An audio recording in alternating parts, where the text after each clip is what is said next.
Good bad ugly பொறுத்த வரைக்கும் அஜித் சாருக்கு ஒரு பெரிய கம்பேக்கான படமா இருக்கும். ஏன்னா அஜித் சார் ஃபேன்ஸ்லாம் வந்து இவ்வளவு நாள் வெயிட் பண்ணது இந்த மாதிரி ஒரு பெரிய படத்தை கொண்டாடணும் அப்படின்ற விஷயம். தியேட்டர்ஸ்ல வந்து பாக்குற ஆடியன்ஸா இருக்கட்டும் சரி, ஃபேமிலி ஆடியன்ஸா இருக்கட்டும் சரி, ஃபேமிலி ஆடியன்ஸ் கிட்ட என்ன நிறைய வராங்க ஃபேமிலி ஆடியன்ஸ். யூஸ்வலா என்ன சொல்லுவாங்கன்னா Ajith sir king of opening நமக்கு தெரியும்.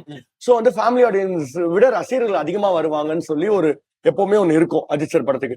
பட் இந்த படத்துல எந்த அளவுக்கு ரசிகர்கள் வராங்களோ அந்த அளவுக்கு ஃபேமிலி ஆடியன்ஸ் வராங்க. ஈவினிங் ஷோனா 2 ஸ்கிரீனும் ஃபுல்லா ஃபேமிலி ஆடியன்ஸ் தான். அவ்வளவு லேடிஸ் அவ்வளவு கிட்ஸ் வராங்க. இந்த ரெஸ்பான்ஸ் எல்லாம் தாண்டி ஒரு நமக்குன்னு ஒரு கிரேஸ்னு ஒண்ணு இருக்கும், அஜித் சாருக்குன்னு ஒரு கிரேஸ். அந்த கிரேஸ் எப்படி இருக்கு? அதான் நான் சொன்னேன், ஒரு ஃப்ரேமும் எரப் மூமெண்டா இருக்கு. இப்ப நீங்க சில படத்துல பாத்தீங்கன்னா அந்த ஒரு டைலாக்கு தியேட்டர் தெரிக்கும். இது வந்து ஒரு 5 நிமிஷத்துக்கு ஒரு வாட்டி ஒரு டைலாக் வச்சிருக்காங்க.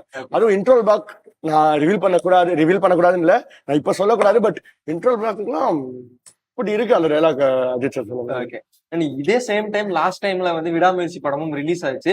பட் அங்கேயுமே மிக்ஸ்டான ரெஸ்பான்சஸ் இந்த மாதிரி விஷயம் வரும்போது good bad ugly same time. To be very frank, விடாமுயற்சியோட குட் பேட் அக்லிக்கு வந்து ஒரு 3 to 4 டைம்ஸ் மக்கள் மத்தியில வரவேற்பா இருக்கட்டும், இல்ல ஃபீட்பேக்கா இருக்கட்டும், இல்ல டிக்கெட் கவுண்டா இருக்கட்டும், கலெக்ஷனா இருக்கட்டும், பெட்டரா தான் இருக்கு. 100% பெட்டரா தான் இருக்கு.